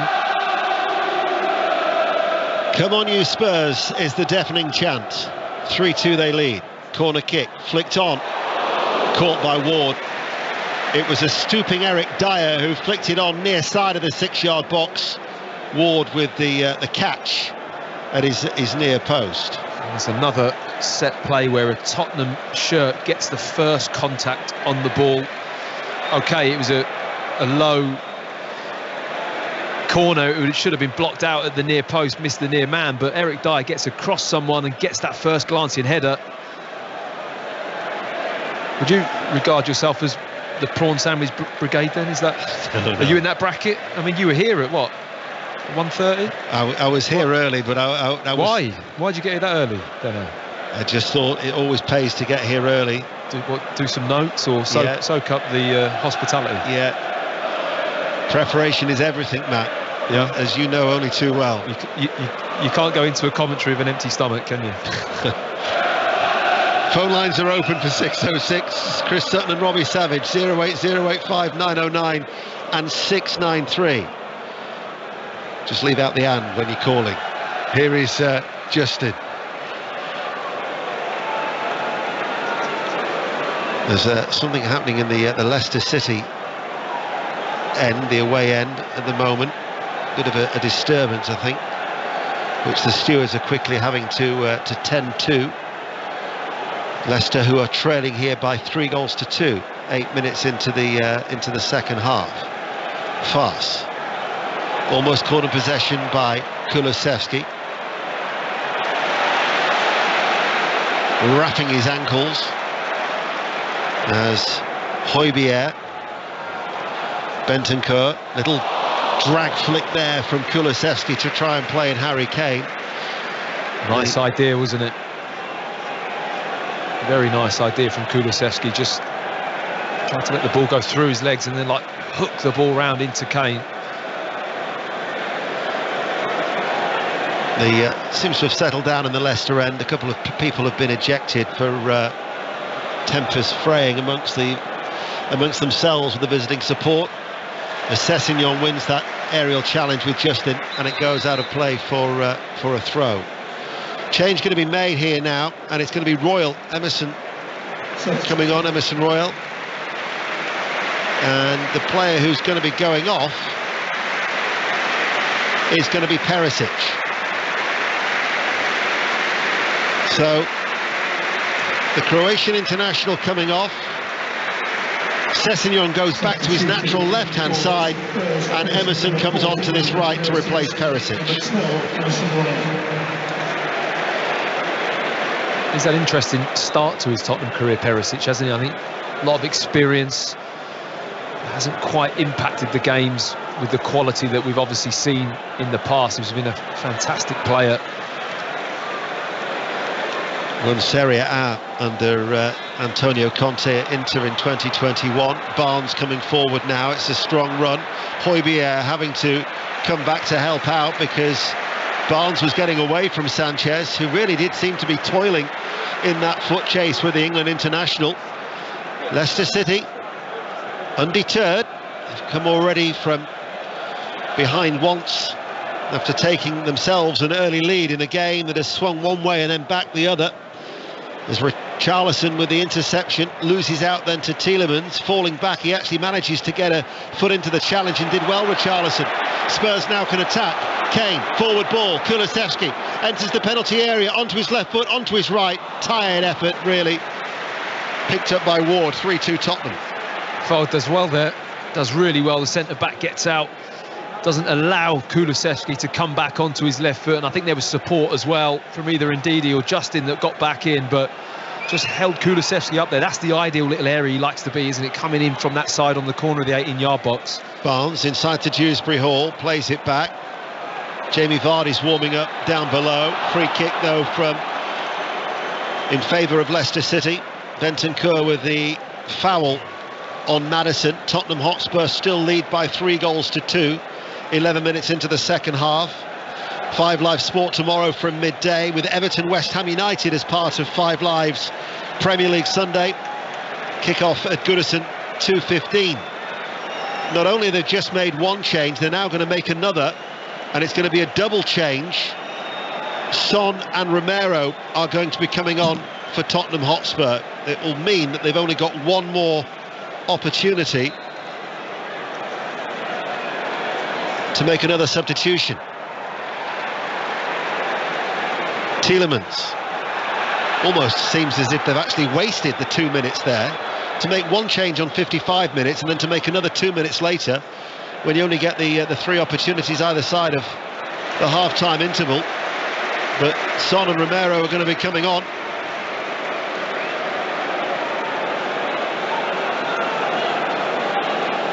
Sanchez, you would think, will be the player coming off for Romero. Ben Davies not playing today, we think, because of a leg injury. How that affects him regarding Wales's forthcoming Nation League qualifiers against Belgium and Poland, we will wait to see. As Evans at the back, Northern Ireland international, hits it forward, Castagnet chests it towards Maddison, hooks it, goal was Daka, great save by Lloris. Daka with a downward header, and Lloris at full stretch turns the ball away. What a save that was from Hugo Lloris, because Daka just got enough on it. Leicester are coming forward. More goals in this game. 3-2 to Tottenham. Barnes gets the return ball from Daka. Interception. Barnes gets the shot away. Foul. Free kick to Tottenham Hotspur. What a save from Lloris. Stunning save from Lloris.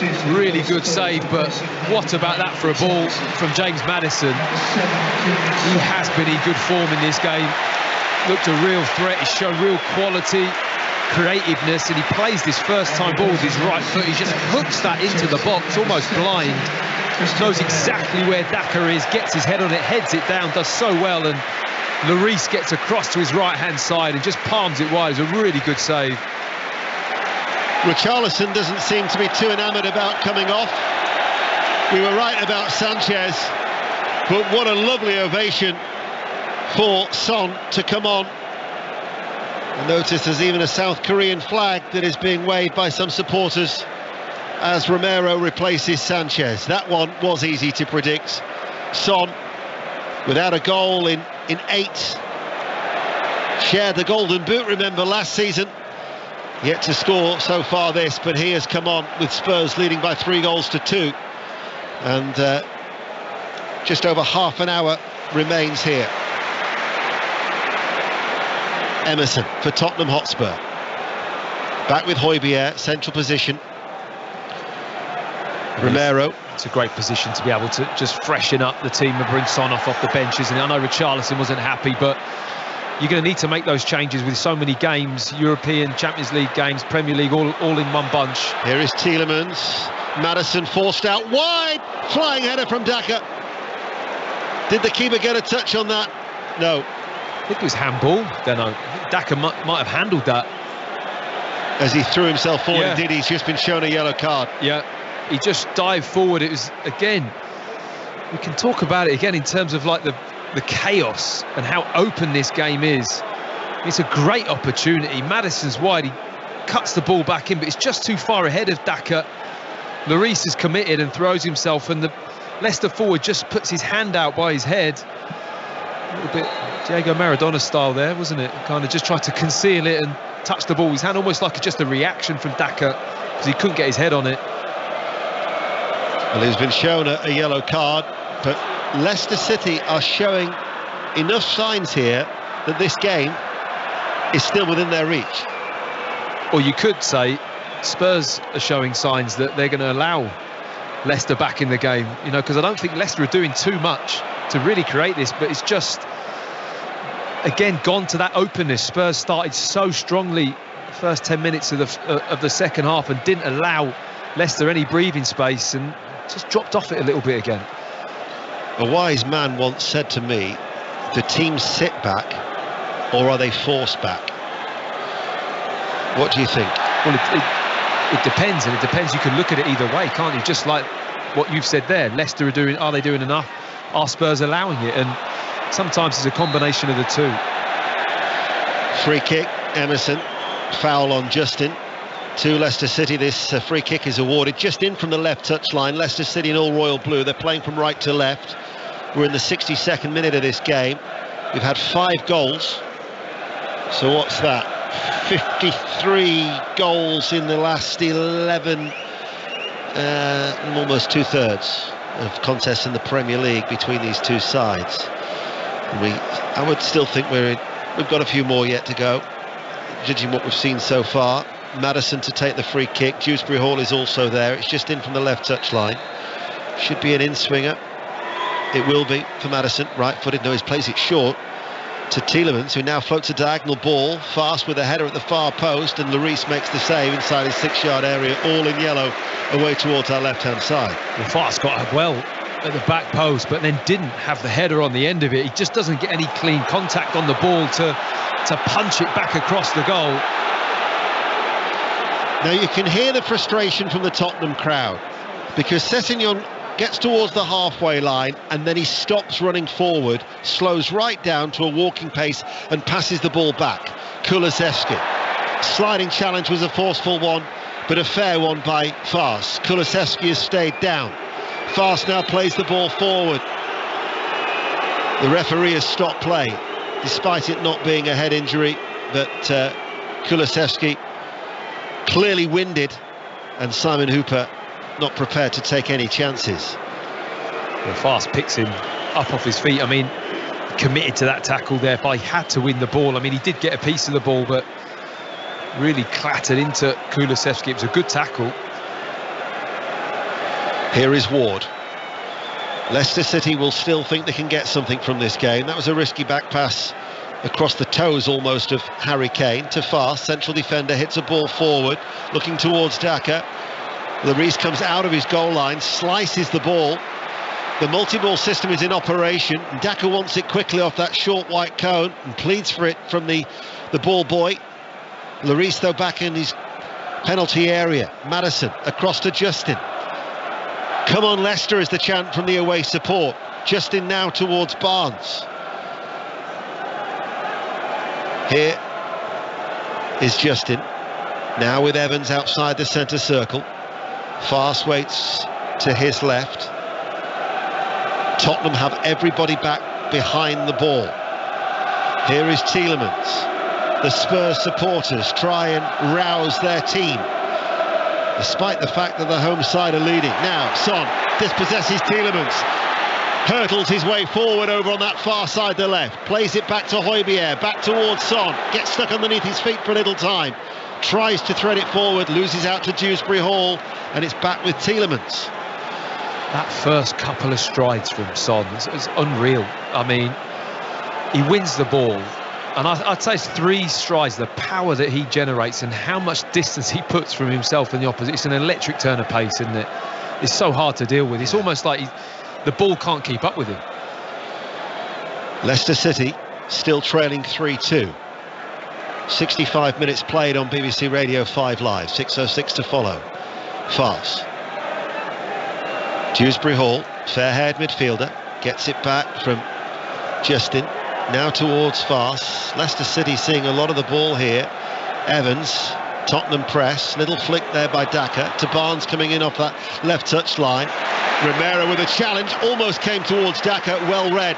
Alert goalkeeping by Lloris, but the loose ball keeps coming back, and the frustration is growing amongst the Spurs supporters as the cross then from Maddison takes a deflection and Leicester City get a corner kick, and it's Leicester City who are taking the game to Tottenham. Well, that's a really important tackle from Romero, timed it well. Harvey Barnes just setting one up to pull the trigger, and he does a really good sliding tackle, wins the ball. But you're right, Deno, gets cleared, and all of a sudden Leicester player picking the ball up again on another wave of attack, and it's a very similar pattern, isn't it?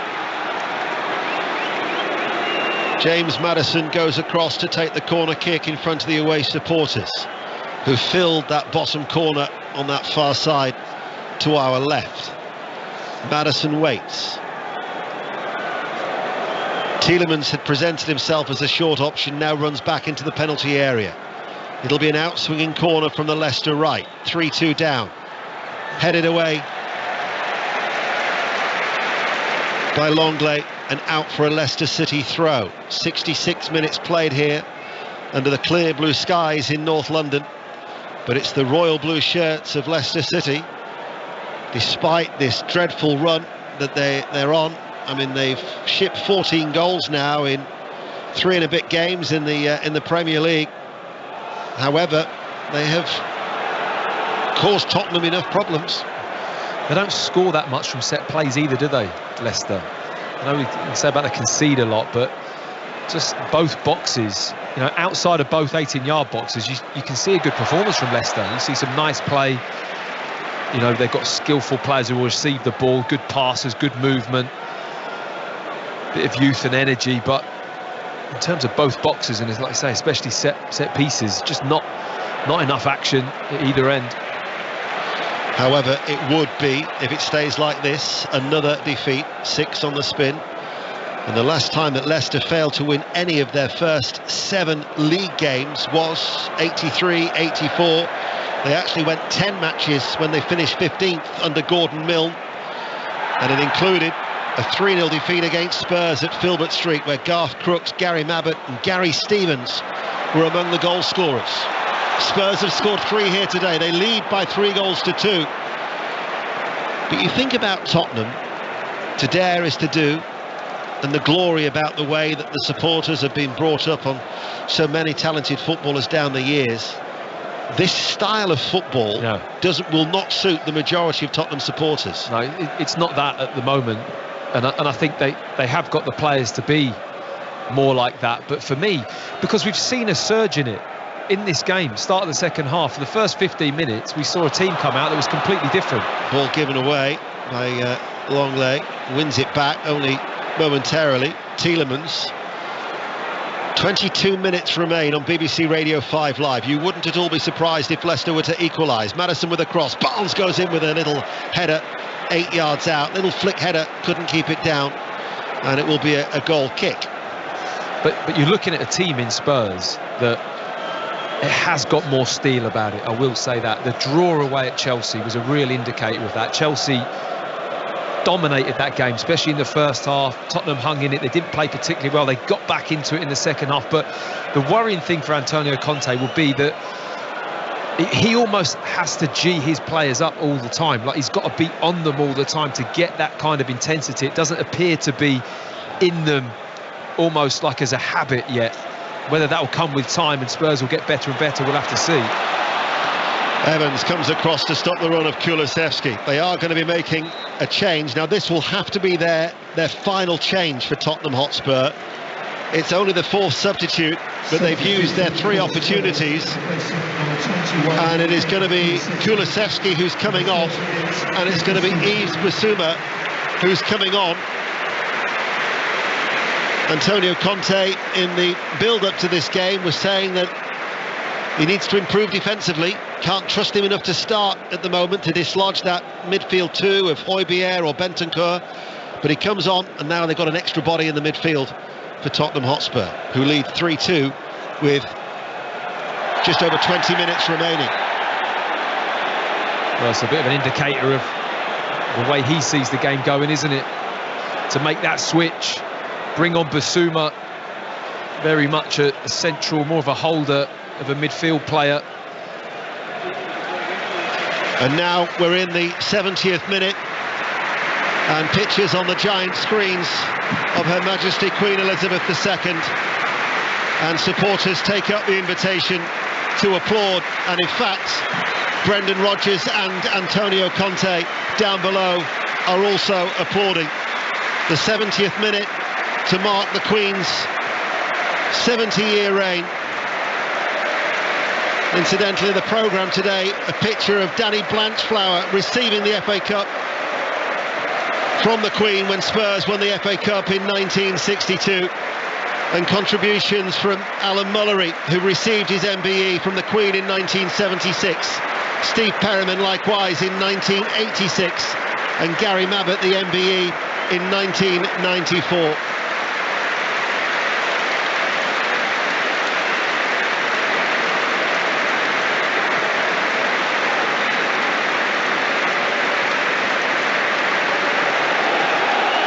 A wonderful ovation. BBC Radio 5 Live, 18 minutes remain. 3-2 to Tottenham Hotspur. Come on, you Spurs. Looking for their best home start to a season since David Pleat and that fabulous Spurs side in the late 80s, 87, 88, when they won 4 on the spin. to begin a league campaign. David Pleat, of course, was a former Leicester City manager. And if you're listening, I'm sure Matt Upson would like to say hello to you too, Pleaty. Leicester City on that far side.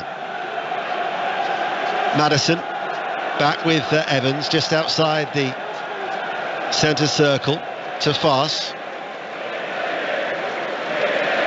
Justin almost caught in possession by Bentancur, does get the ball at the second chance, now feeds it to Son. Son running at the heart of the Leicester defence, Son to the edge of the area. What a wonderful goal from Son! What a way to score your first goal of the season! A spectacular right-footed effort that surely secures the 3 points for Tottenham Hotspur and ensures that Leicester's losing run continues. Son with a beauty, 4-2 Tottenham. Well, that right there is exactly what this player needed right now. To come on off the bench and to score a goal like that is exactly the boost that Son needed and Tottenham to have. What is, in my opinion, probably their top player at the moment, back in form. And it was a brilliant goal. The moment he picked the ball up and was driving at Johnny Evans, you just knew this was classic Son territory of where he's going to cause a problem. It turns over really well. I think it's Bentancur with winning back possession, does really well, releases it to Son, and he's got two players in front of him. Does it take a little deflection? Possibly. It's hard to see. If it is, it's minimal, because he just checks back on the ball, and it's Foy who's there, and it just whips that ball. Real pace with his right foot into the near post. There is no deflection at all. It's a brilliant finish. Loads of dip and swerve on the strike, right into the top of the net. It's a super goal from Son. And the crowd reaction to Son, of the 6 goals that we've seen here today, but of the Tottenham 4, that got the biggest cheer. That actually left a little shiver down the spine for Son. Yeah, did you see his celebration? It was a little bit subdued, wasn't it? It was almost like, it looked a little bit emotional, if I'm honest. He was just kind of stood there. Maybe it was the occasion, or the fact that he's been dying for that goal, or whatever it was. He just celebrated as if to say, yeah, you know, I'm back, I needed that. Here is Barnes. So Leicester City, who've been threatening an equaliser at times during this second half, have now just made a change, a double change in fact. Iheanacho has come on, and also Jamie Vardy. So Daka is one of the players who's gone off, and Dewsbury Hall was the other one for Leicester City. Good challenge by Basuma. 4-2 to Tottenham. Harry Kane tries to play it forward, and you would think that would be enough for Tottenham now, surely. Well, I don't know if you know this, Deno, but I have played in a 4-3. Have you? Yeah. Have you told our producer Andy Gillis about as that? Andy kindly found out earlier, he was very quick on that. Congratulations, Andy. Well done for finding that one out. He's actually just pointed out, and he's right, it's got all the hallmarks of another 5-2 after Leicester lost at Brighton. Yeah, it has. Where again they scored early on that day, didn't they, at the Amex? Yeah. So they will have dropped even more points from winning positions this season. It's such a mixed bag, isn't it, from Leicester at the moment? Like I say, you're seeing passages in the game where they look really good. Maddison's in good form. You know, he's done some great things in this game. Some of his passing and now his movement's been absolute top class, and they've just got this real susceptible side to them where they're conceding time and time again. And you know, we won't mention it too much, but the set plays is just gone on to another level, really, in terms of how vulnerable they are at the moment. But they've got a run of games after the international break. Forest, Bournemouth and Crystal Palace. Although saying that, Bournemouth, they're amid a revival. Gary O'Neill unbeaten in 3. Spurs try and release Son once again. A little stumble from Fars, and he recovers. But Leicester City will be looking at those 3 games after the international break and thinking, could that be the time? So do the owners keep faith with Brendan Rodgers? The international break, the only one between now and the World Cup. And as for Tottenham Hotspur, extending their unbeaten run in the Premier League to 13 since Brighton actually won here by 1-0 in April. Certainly Brendan Rodgers said he was very supportive, the backing from the owners in the build-up to this game. You're only in trouble when you're actually in trouble. Here is Maddison. Inside, sliding across was Hotspur. Tielemans went flying up in the air and landed awkwardly on his knees, rather gingerly getting back to his feet. And all of that apprehension from the Tottenham Hotspur supporters now with that fourth goal just seems to have evaporated. 12 minutes remaining. 6:06 on its way with Chris Sutton and Robbie Savage. 08085 909 693. Through until 9 o'clock, until Stephen Nolan takes charge. Tomorrow we're at Everton, West Ham United. Wednesday we're in Glasgow, Scotland, Ukraine. Belgium, Wales on Thursday. Italy, England on Friday. So still a lot of live football to look forward to on BBC Radio 5 Live. And Ndidi with a shot, drags it wide, right-footed, edge of the area, goal kick. Spurs still lead 4-2. Still probing. Leicester haven't given up the hunt. A little bit of space for Ndidi on the edge of the box. They manoeuvred it there well. Basuma's getting out to close the ball down, but he just drags that shot wide, Ndidi. No real quality to the strike. Thing is as well, this is Tottenham's best ever run inside this Tottenham Hotspur Stadium. 7 successive home wins now. Best run since 14 games back at White Hart Lane in 2016-2017. And along with Manchester City, the 2 remaining unbeaten teams in the top flight, both together on 17 points at the top of the table. Harry Kane away left-hand side, crosses, won't fall to Son, might fall to Bentancur. Bentancur to shoot, good save by Ward, on the follow-up, cleared away before Sessegnon could get there. Referee's given the free kick to Leicester City anyway, but they almost had a fifth. Well, it's great play from Harry Kane, real strength and power to get past Evans, stay on his feet, crosses the ball, slight deflection, and then a tackle from Bentancur. Indeed, he's coming out, his ball pops into his path, and if he just hits the corner of the net, it'd been his second goal. Bentancur very nearly finished it, but good save from Ward with his left hand. But just an example of Tottenham are now very much, like you said, really confident and comfortable and playing on the front foot. Maddison has lost the ball. Romero to Harry Kane, skips out of the challenge of Fast, forward towards Son. Son with a cross, and it's put wide by Romero. Romero, of all people, 6 yards out, but the flag was raised. Son was in an offside position, and Romero might be the only person pleased to see that flag go up. He's delighted, let me tell you. He's just looked off and gone, yeah, I knew it was offside. Only joking. I mean, it was a tap in. Son, he just creeps 2 yards offside too early, but that's an impressive miss from Romero. It's a centre-back's finish, isn't it? Romero will be relieved to see that flag raised. Still 4-2 to Tottenham. 10 minutes remaining.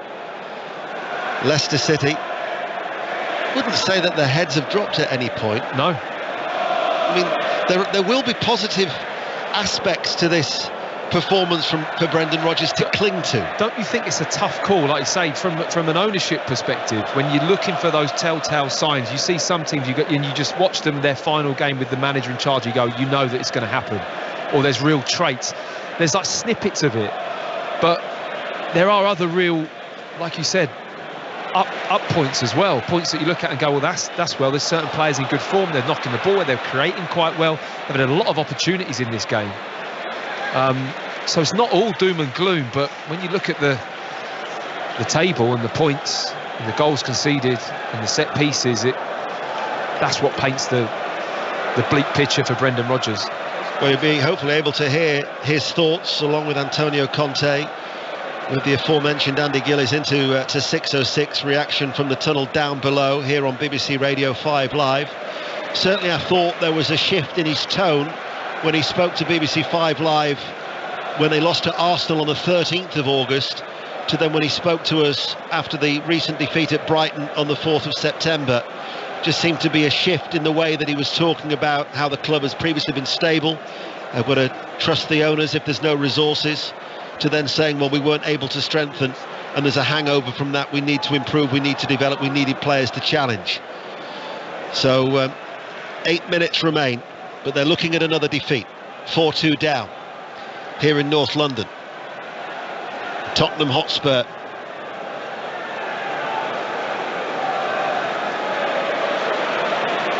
with 3 more points and looking for even more goals as it's towards Harry Kane. Harry Kane has got Son. If he can find him, Harry Kane will go it alone. Right-footed shot, deflected, and it will go behind for a corner kick in front of that towering south stand away towards our right-hand side. Under 8 minutes remaining. I think Son was the pass as well, wasn't it, from Harry Kane? Usually really gets his head up and sees that pass. I think he just wanted to have a shot. It's 4-2, but Son, I mean, he's ran everywhere. He's come on. The attitude he's shown, I think it's an example. You get dropped, you're a top player, you come on off the bench. I mean, he has really put himself about the pitch and played with real energy. Emerson to Son, edge of the area. That's the voice of Matt Upson on BBC Radio 5 Live. Bentancur, on the day he scored his first goal for the club, coming in off that right touchline. White shirts, navy shorts, playing from left to right, back towards the halfway line to Romero.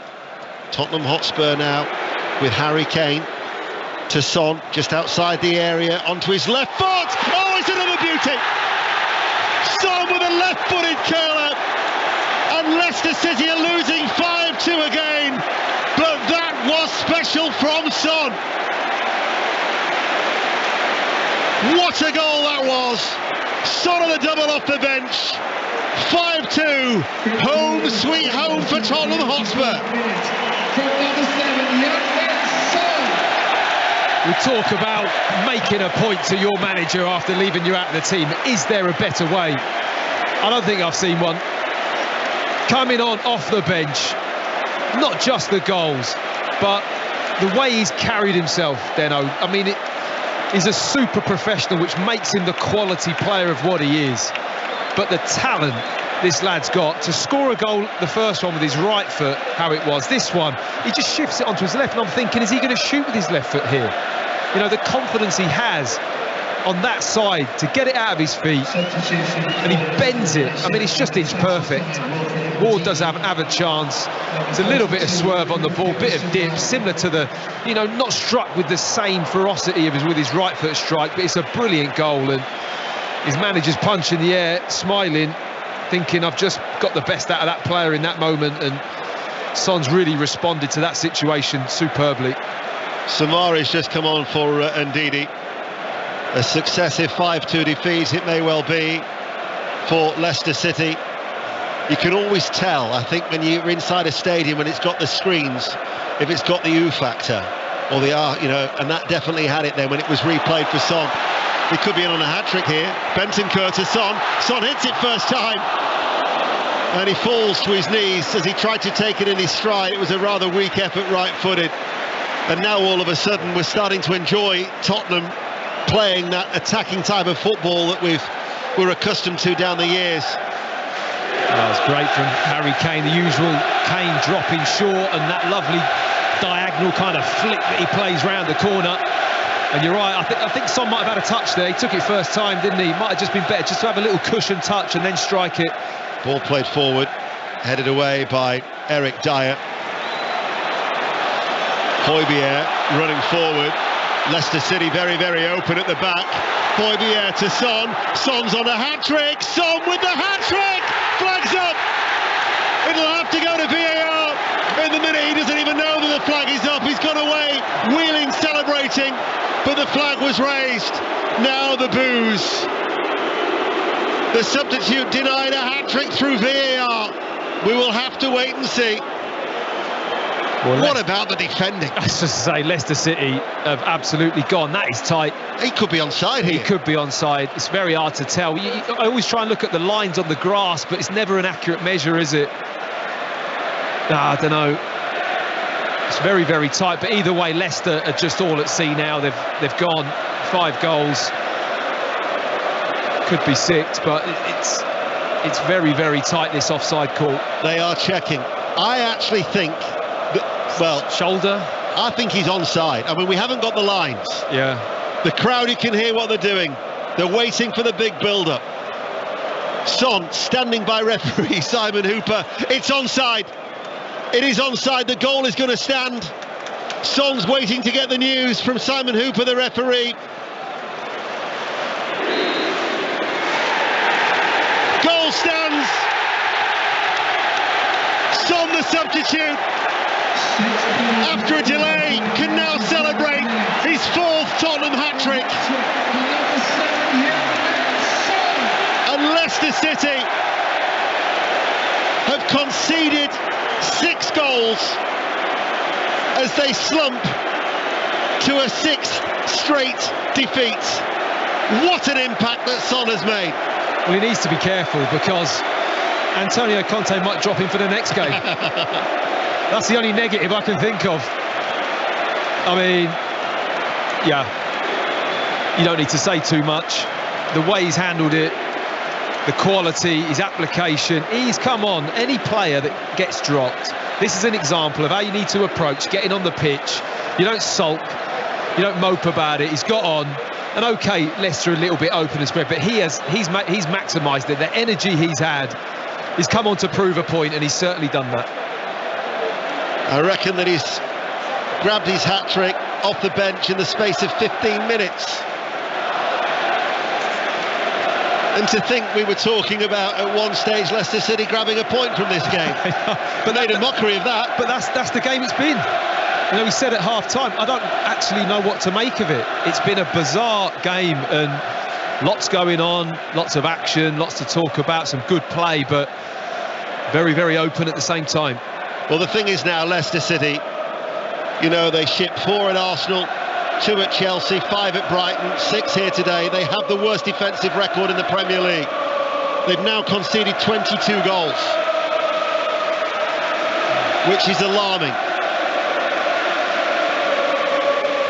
However, Tottenham Hotspur are buoyant. Spurs 6, Leicester City 2. 60 seconds of normal time remain. That was an awkward fall for Bentancur. His legs just seem to give way. They've made all their substitutions. I always think that sometimes they can be the most awkward of injuries, can't they? Yeah. When there's nobody around a player. Bentancur just seemed to fall rather awkwardly. Well, even the referees looking, signalling as if to say he's needs some attention. He did land awkwardly. He's back on his feet though, and he's going to be okay. Just having a little feel of the groin. Bentancur, who scored his first goal for Tottenham earlier on, before it became the Sonny Show, grabbing the match ball. His last hat-trick was March against Aston Villa. He's certainly made up for not scoring before today, hasn't he? For a player, by the way, who has just been prolific. 24 goals last season, 22, 18, 20, 18 and 21 after just 8 in his first season. He has been a terrific signing for Tottenham. Here is Harry Kane. Now it's with Vardy. Leicester City beleaguered. Soumare. Another heavy defeat on the road for Leicester City. 4 minutes of added on time, which we're now into. 6:06 is coming up. 08085 909 693. Son, he wants more goals. He's away on the left-hand side. Kane's going through the middle, tries to find him. And it takes a deflection and into the arms of Danny Ward. Underarm throw out from Danny Ward. Here is Maddison. Matt. You have to spare a thought for Wout Faes, don't you? In your debut, coming here at the moment in this game, how open Leicester are. I mean, they're trying to chase a goal, but at any moment he's left 1v1 with space in behind with Son, you know, on a hat-trick, who's just full of energy. It's a very difficult game for the new Leicester player. This is the worst spell for Brendan Rodgers as a manager at any of his clubs, whether it be in the Premier League, the Championship, or indeed in Scotland. 6 successive defeats. When Claudio Ranieri was sacked, that was 5 in a row in the Premier League. Although it wasn't on the back of that, because if you look back at the records, they lost to Millwall in the FA Cup and Sevilla in the Champions League after that 5-match losing sequence, before he lost his job to be replaced by Craig Shakespeare. But we're in stoppage time here at the Tottenham Hotspur Stadium, and Tottenham are leading by 6-2 and will be moving at the top of the table alongside the champions Manchester City. Tomorrow, don't forget, we've got Everton West Ham, 5 Live Sport from midday. Spurs now spraying a ball around, Emerson coming forward, still 90 seconds remains. Spurs fans are certainly enjoying this. The Leicester allocation is probably now only half full. Basuma, the Olays, Leicester can't get a touch. Højbjerg back towards Basuma, Harry Kane.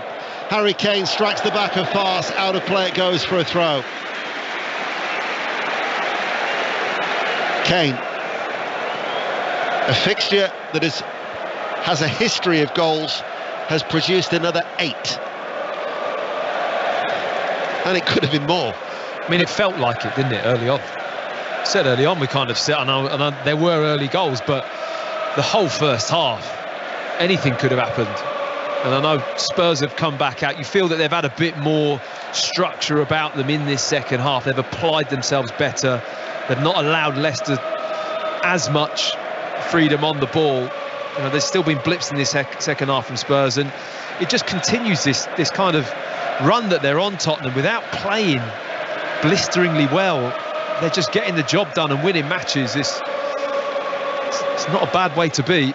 Here is Maddison. Maddison with an effort, saved by Lloris, beats it out, comes out to Iheanacho, tries to cross the ball towards Vardy, over his head. I mean, one can't help but think when it was 3-2 to Tottenham, the Lloris save from the Daka header. Yep. Because otherwise that's 3-3. Definitely, and again, that could very easily be another goal there. You know, the too much time. It's too easy for Maddison to go past Højbjerg there and get a shot off on goal. It's just too easy. Tottenham. And there's been so much of this in this game. There is the final whistle. Arsenal play tomorrow against Brentford. Tottenham's next game is the North London derby. What a mouth-watering contest that will certainly be shaping up to be. But here at the Tottenham Hotspur Stadium, 8 goals, and the substitute Son coming off the bench to grab a 15-minute second-half hat-trick. How do you sum up that game, Matt Upson? How do you sum up that game? Then that's a good question. I mean, you're seeing two teams very open, both really focused on what they're doing with the ball. Defensively, you can pick holes in it. Definitely for both teams, far more for Leicester. But Spurs have got moments in the game where they've got almost like power players, like a Son, like a Kane, like a Richarlison, that can just get the job done. And you just feel if they can be more consistent with their application and have that level of intensity all the way through from the beginning of the game, they're going to be a force to be reckoned with, Tottenham. And for Leicester, well, there's huge problems, massive holes in terms of set piece wise, and you know, the confidence is rock bottom. Leicester took an early lead, retaken penalty from Tielemans, didn't last for long. Kane equalised, Dier's header put Spurs back in front.